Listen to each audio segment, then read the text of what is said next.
ผ่อนเนาผ่อนคาดอง คอยกับผ่อนเลย2-3 ปีมาแล้ว ผ่อนคาดองเดือนละ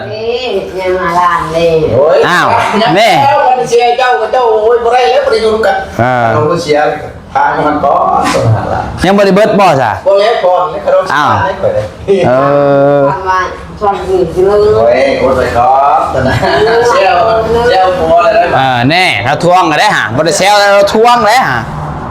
เมียงแน่ไอ้ซุกไปมาดูน่ะที่ว่าเราจึงติดน่ะ โอ้ย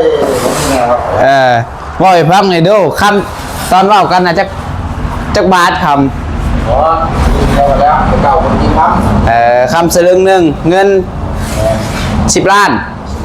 ครับ2 สลึงนึงไปแล้ว คำ2 สลึง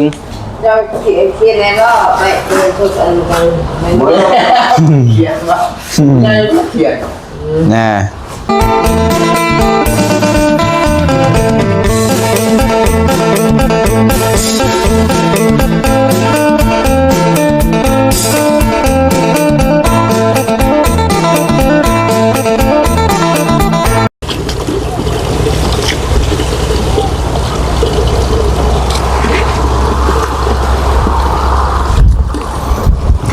ยังเนาะ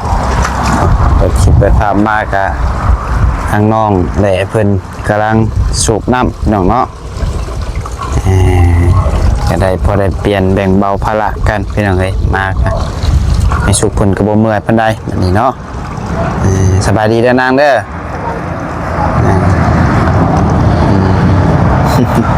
ห้ามเพิ่นก็ยังอยากเคินๆกล้องยังบ่กล้าเข้ากล้องปานใดเบิ่งทรงนี่เนาะบ่เป็นหยังเอ้ย ยังบ่สิ้นนั่นแหละเอากลับทักทายสบายดีเด้อสบายดีพ่อแม่พี่น้อง FC กันเบิดสุขสุคนเบิดสมองสุวรรณว่าสิอยู่ฝั่งลาวฝั่งไทยและก็อยู่ทางต่างประเทศเนาะพบพ่อกันอีกคือเก่าคือเดิมกับน้องพัดไซเนาะ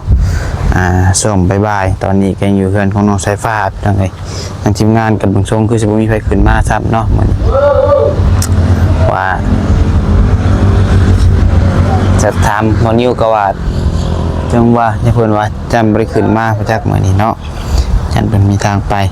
ก็ทางทีมงานเราใต้สิขึ้นมาว่าซั่นได้ยินทางไอ้เตียงว่าเมื่อวานนี่พี่น้องเอ้ยจากที่ว่าสั่งปูนมาให้แล้วก็เริ่มติดต่อพี่น้องเนาะ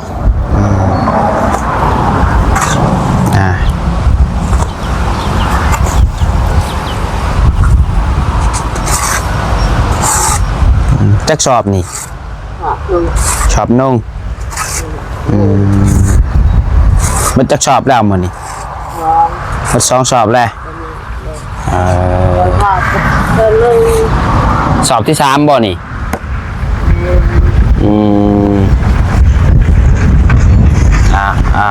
เนาะ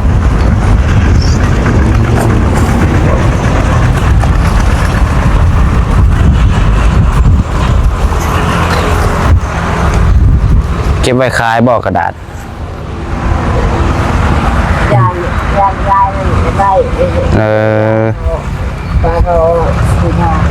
ป้ายไฟฟ้าอยากได้จะขายสัก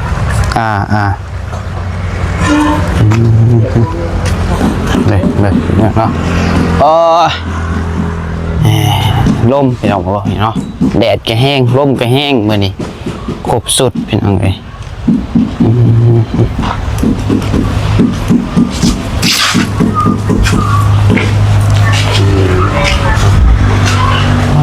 หัวหน้าสายฟ้านั่งคุมงานเนาะตัวเนาะ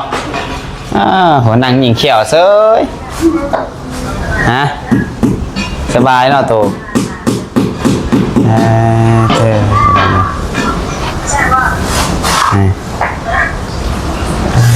ขาวอันสักเราดิพี่น้องเลย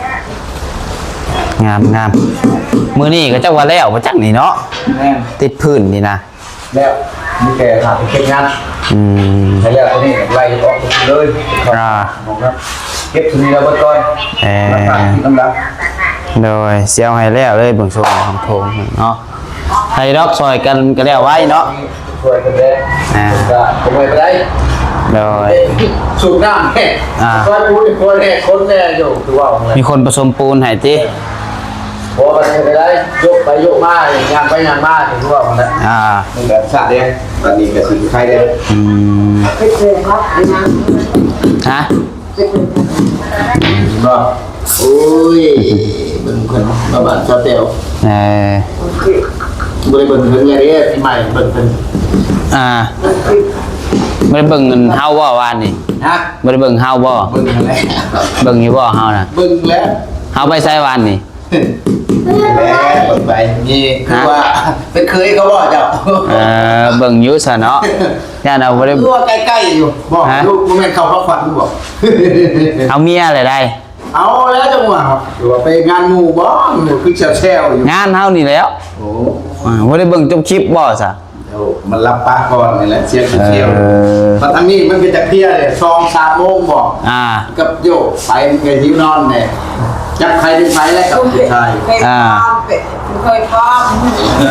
โอ้ยเคยความพังเคยอยู่ ใช่เฮาเมียได้ ได้ยินว่า ไปงานหมู่เพิ่นพอเป็นงานดองโอ้ยคันเป็นงานดองเพิ่นบริมาเนาะกินโต๊ะกินตังล่างถ้วยเนาะ ก็ยอกเนี่ยเนาะโอ้ยขันงานดองอาเทกฮอดแล้วเนาะฮอดไฟฟ้าฮอดบ่สร้างบ่เลยพอได้เงินใส่ช่องนำ โอ้มึงพอไปมึงก็ใส่ก่อนแล้วแหละ ใส่ผ้าก็ใส่ผ้าก็ใส่จักกันช่องล้านใส่ผ้าก็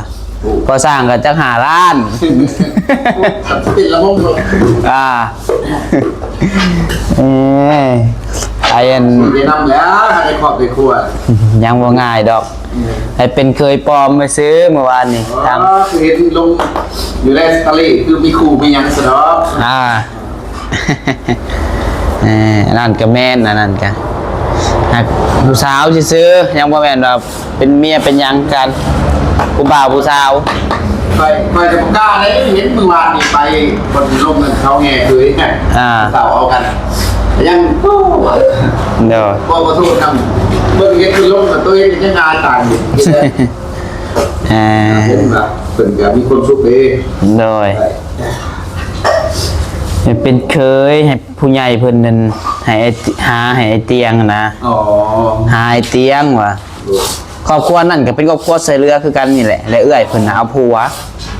เอื้อยแล้วเอาผัวบัดแล้ววันนี้คันว่าบ่มีเคยปลอมไพ่ปลอมเลยบ่แต่งบ่ได้บ่คือว่าได้แต่ว่าเพิ่นอยากให้มีว่าที่ทางบ้านเพิ่นน่ะเพิ่นอยากให้รักษาวัฒนธรรมเพิ่นไว้เพิ่นว่า เฮ็ดข่อยก็มีแล้ว แม่นบ่ เคยปลอมมีแล้ว บ้านเจ้ามีบ่ มีแหละบ่มีบ่ได้ต้องฉันสิเว้าก็เกิดมีครอบครัวคือพอนี่ก็บ่ได้ต้องเอาผู้สูตรแน่มีครอบมีครัวแบบเจ้าถึงแล้วไอ้เมื่อวานทางบ้านเจ้าก็ยังถือกันบ่ นี่คือ แต่ว่าบ้านเฮาหาบ่มีก็ได้มีก็ได้บ้านเฮา วันนี้นะลูก สิ่งสำคัญเกี่ยวกับเขายิงประกวดนี่ก็แบบโปรเดียวไม่เดียวนะบริป้าบริหารกันเลยยังเฮ็ดได้ในอื่นซอยบ่ได้เบิด แบบไรก็เทวายิบผักควันฉีดแต่งเขายิบผักควันแม่นเกี่ยวกับเทวาฉีดงานคือมือนี่ยกตัวอย่างคือจะไปวันเป็นประกอบผักควันแต่งทำแต่งนี่แม่นคนที่ว่าเขาจะแต่งยืดเขาแต่งมาให้เรียบร้อยยังมีจะดูว่าทำไปก่อนอีมาจะมาชมเขาก็เลยเอาไปรุ่นเล่เขาแต่งให้เขาครอบครัวที่ปลอดภัยเขาไปหาไว้รุ่นนะหากันก็ที่นี่คือนับถือเลยครับใกล้ๆจะได้ไปแล้วเรื่อยเป็นญาติพี่น้องเรียกว่าใครทั้งบ้านกันแต่ชีวิตเวทจะได้ไปโดยเดี๋ยวย่อมาก่อนว่าบ้านที่นั้นนี่มันเรียบร้อยแล้วบอกเฮามีอันหนึ่งเฮาคาใจให้ยังบ่เข้าใจเฮาจะเราพอสร้างตอบได้ก็ตอบเนาะได้ยิน FC เพิ่นว่าเป็นเคยปลอมว่าอีกแบบนึงก็หมู่เจ้าบ่าวเจ้าสาวนี่เนาะนี่เพิ่นว่าต้องกันครอบครัวนี่ต้องยังพ่อแม่นี่ต้องยังครบพุ่นน่ะถึงจะเป็นได้เกี่ยวกันบ่มันก็เกี่ยวกันบ่เกี่ยวบ่เพราะแต่ว่ามากเขาเจ้าผูกแขนให้แล้วก็จบผ่านผูกแขนเส้นแล้วเกี่ยว สายฟ้าจะลิ้นมันเพื่อนมันสิพลาด อยู่กับเขาไม่รู้เห็นพลาด เจ้าสิพลาดจังหน่อยหัวแตก เวทนาลูก แล้วน้ำใส่นั่น ยังไปลูกโบกให้เพื่อนมันจะที่เมื่อเช้า บ่แม่นยัง ตายเลย ยังดอกเฮาได้ยินแต่ FC เพิ่นเว้าเพิ่นว่าน้องพันชัยอยู่ว่าพ่อแม่ทั้งพ่อแม่น้องพันชัยแล้วก็พ่อแม่ผู้สาวหาย่างเบิดบ่เพิ่นว่าเพิ่นว่าเพิ่นถือได้คะแนนว่าอันบ่นั่นแหละเป็นบ่ได้ว่าคะแนนว่าง่ายๆก็พ่อแม่เสียสมมุติว่ามีครอบครัวได้ครัวได้ครอบครัวหนึ่งหั่นนะเป็นบ่ได้เพิ่นว่าอันนี้แต่ว่าเฮาบ่ได้ถือดอกเฮาใครได้ว่าถือเฮาก็คือสิบ่ได้ไปเป็นให้เพิ่นดอก เพราะว่าถามทั้งแม่ทั้งยัง ครอบครัวเจ้าหันพ่อแม่บ่แม่นบ่ยังเบิด ยังเบิดแต่ว่าความหมายคือ FC เพิ่นถามหั่นนะ อ๋อ พ่อแม่ผู้สาวเฮาก็ยังเบิดเพียงแต่เพิ่นว่าเพิ่นถามเพิ่นคอมเมนต์มาซื่อ เอาแต่เพิ่นให้ผูกแขนซื้อมันผูกแขนแล้วยันบ่ได้เมียเขานั่นซื้อบ้านเฉยแต่จริงเนี่ยมันก็ได้อยู่แล้วงานมันแบบงานเนาะ ได้เมียบ่ได้เมียนี่คือไอ้เตียงเว้าหั่นแหละขอแต่มีเงินคันบ่มีเงินนี่บ่ได้เมียนี่บ่ได้อีหลีเอ้า บ่เป็นเพื่อนแล้ว เจ้าสิเฮ็ดอะไรก็ยะเจ้าบ่มีเมียเจ้าบ่ได้เจ้าบ่มีเงินนี่เจ้าบ่ได้ดอกเมียคันเจ้ามีเงินหาเจ้าอยากได้10เมียก็ได้แม่นแล้วว่ะทุกมื้อนี่มันแนวนั้นได้พี่น้องเอ้ยเนาะทำความบาปทำโต ก็ไอ้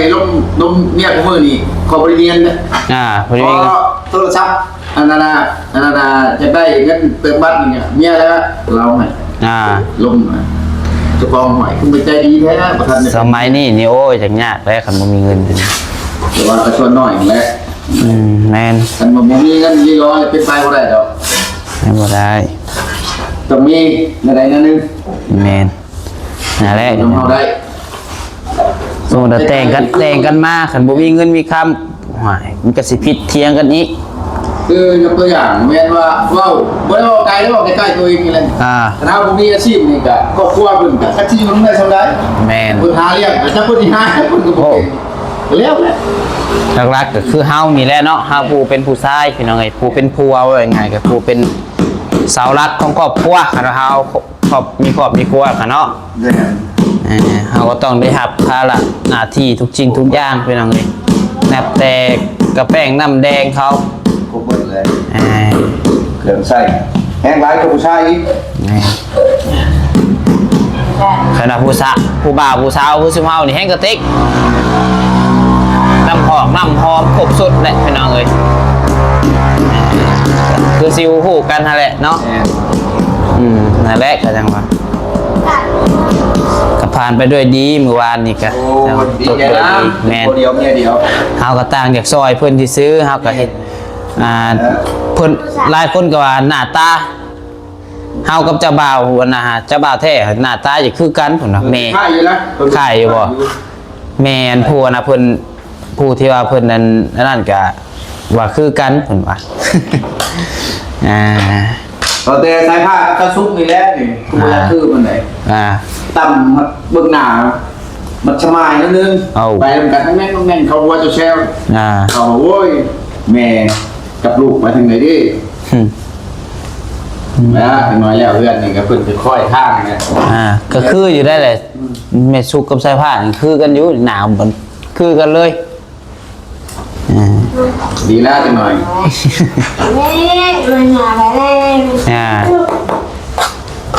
เงินมาแต่งมียาใส่ผ้าแล้วจังหน่อยโอ้ยมาแล้วมื้อนึงบ่เป็นยังเมื่อคืนที่2มันมีผู้มาลำเลยน่ะโอ้เมื่อเทื่อซอยไปชุกแล้วบ่อยากแค่นั้นเมื่อเทื่อที่2ติเมื่อเทื่อแรกยังว่าผู้สาวมันหยอกซื่อเมื่อเทื่อที่2เขาเอามานำพร้อมติโอ้ดีปล่อยแล้วก็เลยคุณเขาใกล้แล้วแล้วบางเถื่อจุเจ้าจากเมื่อกับพ่อได้อยู่ทำกันเนาะบางเถื่อพอสุกกับพอแม่สร้างเมื่อบ้านกับใช้ฟ้าอยู่กับผู้สาวเลยเขาหยอกซื้อ ปีเนาะเห็นยังหัน ยังบ่ฮอด10 ปีคันสามบุญทวีหาเอาได้สามบุญทวีฮะเนาะ13 14ฮะคะแนนว่า ได้ก็ยังกุ้งแบบ แม่นเรื่องกลุ่มครับกลุ่มแต่ว่าเรื่องเอาได้หาได้ได้ชวนร้ายตะกี้ก็เห็นนั่นในบ้านพ่อเขาเราบ้านเขาไอเตียงนี่กะ นะ บ้านเขาไอเตียงนี่13 14นี่เริ่มมาเมียแล้ว ลูกชายก่อยคุณอยู่เจริญมองเลย 14-15 ปีจนมันแม่กับพ่อจะมาเข้ากันเท่าเมื่อครอบครัวกับเมียเลยนะ เด้อ โอ้ยฉันยังเอาแต่น้อยเลยเขาไปห้องเรียนม .1 เสียนะครับแม่เลยเสียเงินค่ามันตอนเบิดแล้วค่าเขาเรียนนะค่าเทอมบัตรยังก่อนซื้อตุ้มซื้อซอให้ไปเข้าแล้วก็ผิดเงินจะท้ายมากเพราะว่า นี่ไงฟัง เด้อขยับได้ครับ เอาเลยแล้วป่ะเอาเลยตุ้มซอเลยเห็นอะไรเจ้าเมียเลยว่าผมยังคนรอดินเราท้ายมากเพราะว่า เอามาให้เบิ่งอีหลี ไปเบิ่ง แต่งพร้อม พ่อแม่ผู้สาวแล้วมันน่ะ มีกับข้าแล้วไม่ได้มีเงินนอกทุกแต่เรียนอะไรผมมีไปเรียนกับพวกนี้เลยว่าจะไปเรียนซื้อกองกูเรื่อยเรียนอยู่สวรรค์แค่เข้าไปจุกเนี่ยไปก็คอยเพิ่นคอยเขาจะหาเต็งเองแม่สบายอยู่ก็ไปไทยไปเงินมาแต่ไทยไปแล้วแต่มันก็ได้เมียครับคือมาจอบพ่อเรียนแต่ลูก2 คนเนี่ยเป็นใจแต่ลืมดอกจริงพ่อเห็นยังไง ขาดองถุงมือนี่แฮงบ่ว้าวซ้ำเนาะ โอ้ยบางกัน50 ล้านพวกนี้เลย 50 บาทบ่ตะกี้ 50 ล้าน สบายใจกินทั้งคำทั้งนั้นก็ ค่ะ พื้นแล้ว เฮาหาบ่ย่านดอกขาดองฮะอันโตย่านพุ่นคำขนาดมันว่ามาบาท1 2 บาทน่ะก็ตีไปเลยชนน่ะ2 บาทก็100 ล้านเลย กินเงินล่างแล้วแย่งแล้ว แล้วแต่ว่าสิมีบุญวาสนาได้เมียนำเขาบ่ เนาะ โอ้ย คอยเป็นไปนึงแล้วเขาเก็บเคยเล่นปนี้นะทุกคอยก็3-4 ปีแล้วจะมีจุกเลย บ่ได้ก็เฮ็ดอันใบนั่นคือเพิ่นว่าที่ผ่อนเนา ผ่อนคาดอง คอยกับผ่อนได้2-3 ปีหมดแล้ว ผ่อนคาดองเดือนละ นี่ยังมาล้านเลย โอ้ย อ้าว แม่ แม่ เสียเจ้ากับเจ้าโอ้ยบ่ได้แล้วบ่ได้อยู่กันเราก็เสียทางมันก็ต้องหาละ ยังบ่ได้เบิดบ่จ้ะ บ่แล้วก่อนนี่ก็ต้องให้ก่อนเลย ทำมาชอบกินเลย โอ้ยกดไปก่อนตอนนั้นเซลโฟนอะไรแบบ แน่เราทวงก็ได้หาบ่ได้แซวแล้วเราทวงเลยหาเมียงแน่ไอ้ซุกไปมาดูน่ะที่ว่าเรายังติดน่ะ โอ้ยนี่ครับ ว่าให้ฟังหน่อยดูคำตอนเว้ากันน่ะจักบาทคำ อ๋อแล้วเก่าคนกินทำ คำสลึงหนึงเงิน10 ล้าน ครับสลึงหนึ่งไปแล้ว คำ2 สลึง เราเขียนแล้วก็ไปเดินทุกอันกันไม่ หมด รู้ แล้วเขียนว่าไงเขียน น่ะ แล้ว งัวควายได้ซะบ่มีบ่ งอช่องตัวเชียร์ตัวนึง เออ ผ่านไปอยู่แล้ว เขาเป็นมาอยู่น้ำคนแหละเอาเป็นไปดีเท่ากับโอเชียไปบุรีกับเชียบริการนั่นแหละอยู่น้ำกันละเข้ากันละเมื่อยละท่านไปละตอนนี้พอแห้ง เอ้าเพื่อนมียังมีหมดแน่เพื่อนอยู่ที่ไหน อะไรที่อยู่นี่แล้วอยู่ใจกับน้องอยู่แล้ว เราสิทวงบุญคุณนั่นจังหน่อยเนาะทวงกันอะไรได้หันหนีได้หันเนาะยังเงิน5 ล้านที่ แม่ คำอีก1 สลึงเสียโดดประสานเจ้าบ้านนี่หาเงินไปจ่ายเราเด้อ ได้ของเราเนาะได้เพื่อนกันพอได้เก้าพูดผู้ใหญ่พูดของเพื่อนเงินของเนี่ยเนาะเพื่อนของเขาเป็นโบนเขา เด้อ เขาหักแท้กันดีกันแล้ว ทางว่าหยอกว่าหัวกันพี่น้องเลย บอกว่าบริหัว ก็ ไปซอยน้องหัวก็แห้งเลย ตอนเราคุมือเสีย50ก็ โอ้รุ่นหยกเอาเลย มันเตื่อยให้เปิดใส่มาฉากเลยฉากได้ เลยดิ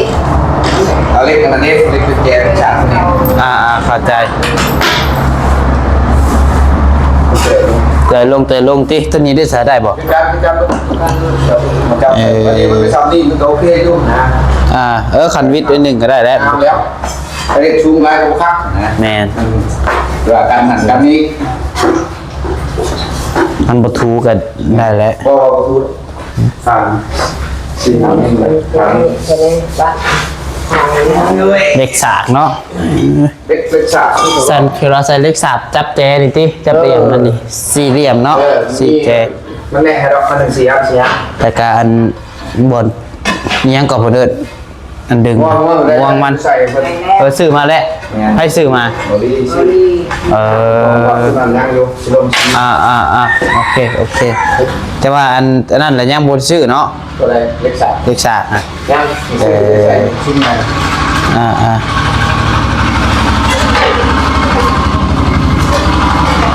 ติดไหลออกมาพี่น้องเอ้ย โอ้ยใจ ยังอีกช่องแถวกับมาต่อฟังพี่ถ้าติดตามเบิ่งตอนต่อไปพี่น้องว่าสิ เอาละยา โอ้ยหากระจุงงงแล้วอยู่ดอก ยาแล้วเห็นจนบัดโมง โอ้ เลย ยานี่เลย ยายจะแนว ก่อนโยกเข้าใจตอนคำตัวยาโยกบอกยาครับ เนี่ยเดี๋ยวนี้ผม นั่นบอกยาว่ะ ก็เรียกว่ายาติก็เรียกว่าต้นคำนะยาเห็นวิยาก แม่นั้นมือไปเลยผมยานั่งด้วย โดย ตีชีแล้วเนี่ยเอาหลังขอบตุ้มจบแล้วกัน ถือว่านี่งามสีขาวเนาะนี่ยังไงเบิ่งนำกันไปกระโลคนกันนี้ไว้พี่น้องเนาะใส่น้ำใส่ยังไว้ ได้ด้วย แมนมาแล้วก็ให้ใช้ผ้าทูคักๆพากันทูซอยกันปัดทูให้มันกินเกลี้ยงโอเคแล้วนี่กินอีกเลยว้าฮักก็ว่าฮักก็เห็นกินบางหนึ่งกินอีกแล้วบัดนี้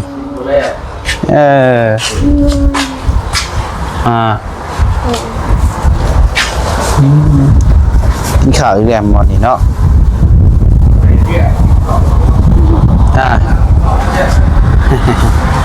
เอาสำหรับพี่น้องเลยเนาะอัปเดตให้พี่น้องเบิ่งเป็นช่วงเป็นตอนเนาะเอาล่าสุดก็ได้ไก่จะแล้วห้องโถงเนาะเฮ้ยนิดนึงพี่น้องเลยขาดการว่าจะหนี5 คำคือสิแล้วพี่น้องเนาะเอาโอเคเด้อพี่น้องเด้อคลิปนี้ก็อัปเดตให้เบิ่งคร่าวๆประมาณนี้ก่อนเนาะผิดพลาดประการใดก็ขอโทษขออภัยนำเวลาอยู่ดีมีแห้งเบ่สุขสุขคนโชคมาร่ำรวยเฮงรวยตลอดปีตลอดไปขอบุญขอบคุณพ่อแม่พี่น้อง FC ที่มาเป็นกำลังใจให้น้องปัดไซโดยตลอดมาเนาะสำหรับนี้ลำลาไปก่อนขอกล่าวคำว่าสบายดี